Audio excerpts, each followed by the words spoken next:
Hello, everybody in the world of Facebook, YouTube, Twitter, wherever you might be seeing this out there in the cyber world. This is Shayne Mathena coming back at you with another video of Simple Drumming with Shayne. I want to talk to you tonight about a couple of things. One, adaptation and versatility, and the other is about timekeeping. First of all, little discussion on, or a little teaching on adaptation and versatility. What do I mean by that? As a musician, you're going to be called to maybe play somewhere that you're not familiar with. You're not always going to be using your instrument as a drummer, maybe as a guitar player. You're going to have to learn to maybe get used to a setup, a drum setup that you're not familiar with. You might go, for instance, I play drums for my church. I always have to revolve it around what I do in ministry. I've gone to churches where they had very large drum sets, larger than I was used to playing on. But I just sat down behind it and picked up the sticks and just did my best with it. And actually, within one or two songs, I had already known the kit. I became one with the kit. And even today, to be honest with you, I prefer larger drum sets. This drum set right here is actually small compared to what I want. I actually want to add 3 more toms. I want to put... this is a 10 and a 12-inch tom. I actually want to move these over, put a 13-inch. I want to have 3 toms up top. I want to take this 14-inch tom and move it over here to my left. And I want to take and get a 16-inch and 18-inch floor tom and put them here. I actually want to add, I have 4 crashes. I actually would like to add 4 more. Actually, even more than that, 5 more. You probably say, Shayne, you're nuts. Well, yes, I am. But I like a big drum set. I like the way it looks, and I like the way it feels. And it really helps you to be very versatile. I want to add some splashes, get a couple more. This is a 12-inch splash. I want to get like a 10-inch and an 8-inch maybe, and just to get a couple of them. Actually, in different... For instance, this is by Soul Tone Cymbals. It's a gospel splash. I want to get like a brilliant splash and a vintage splash of different sizes. Get a couple of more Chinas, which are very nice. This is a 20-inch China. I want to get maybe an 18-inch, maybe a 16-inch, and have some nice specialty cymbals and really just make it a big, full drum set. I love that. But my main thing is that I've learned to adapt to whatever environment I'm in. Sometimes I have to play on just like a 4-piece kit with a kick, snare, 1 tom, 1 floor tom. I will tell you that myself personally, I don't like those setups. Anything less than a 5-piece drum set for me is incomplete. I like having a wider range of sounds and tones. I like to have at least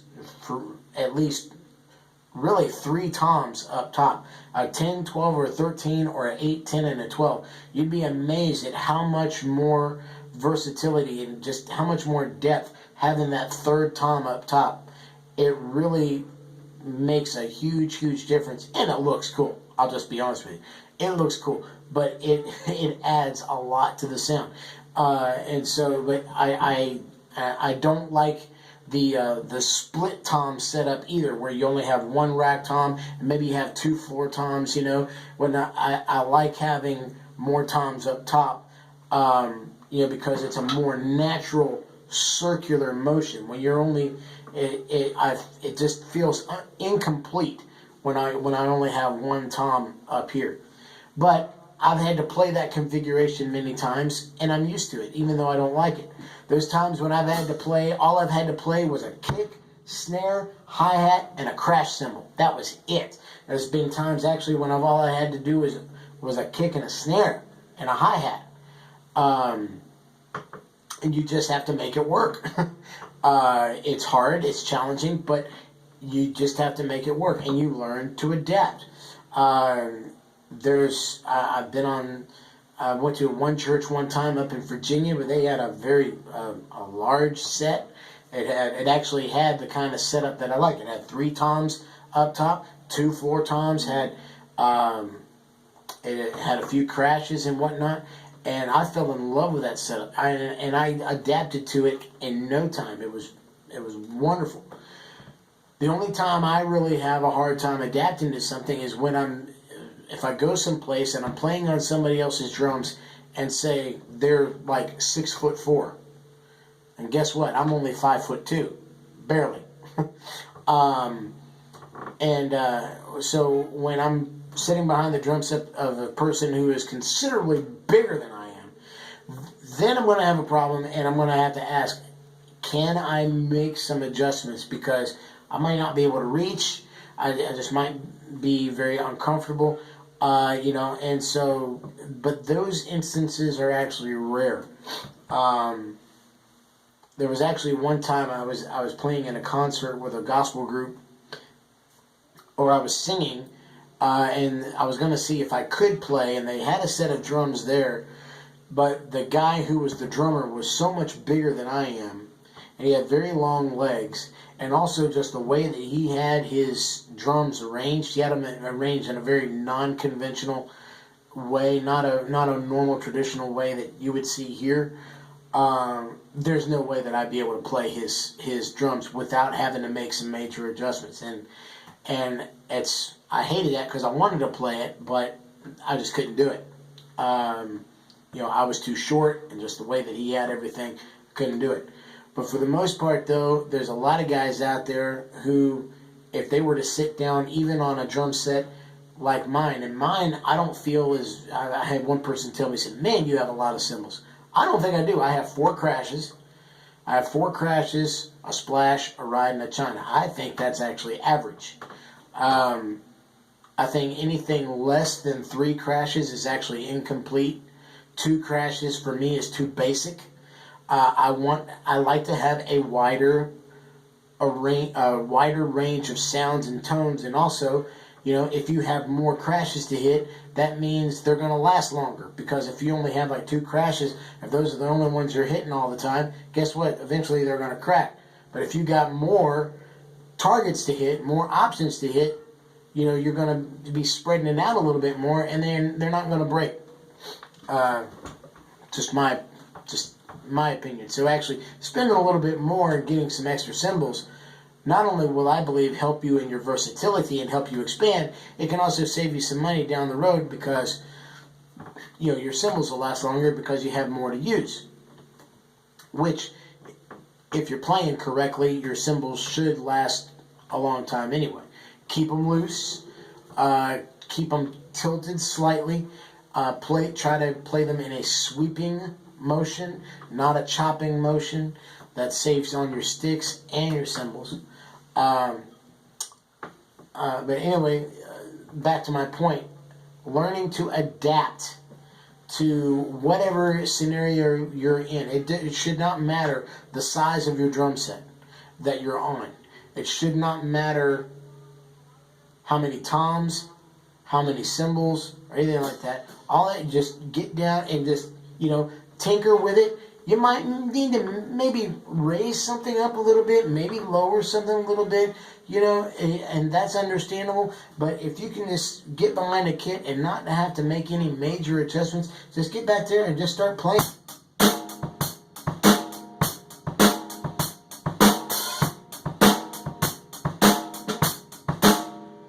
Familiarize yourself with the kit. Just sit down and just kind of do just do some rolls on the toms. Just.